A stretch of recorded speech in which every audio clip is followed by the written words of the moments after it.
at mga kakapiya, ang anong stations na mawala ng internet ay naging digital stations ng PNN. Dahil na PNN ay naging digital ang ngayon ika-18 ng Enero 2021 na maraming salamat sa analog stations. Hindi kami sa 118 oras.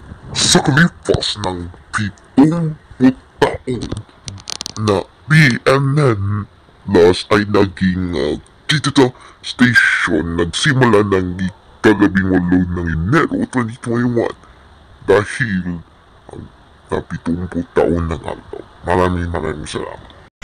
At ang analog stations na issue na sa ika-17 ng Enero 2021 dahil ang NTC ang issue sa PNN nag-alala.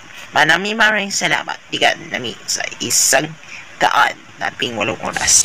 Nasisimula na sa analog station ay naging digital stations na isang simula ng ika-18 ng Enero 2021.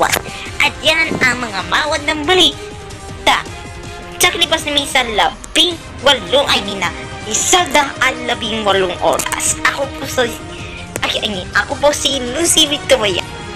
Ako po si Juan Santo Enriquez para sa Pilipino. Ito ang PNN Plus as ang iyong sa mga bakit ng balita at malaki sa serbisyo. At ako po si Carmel Tatiangco.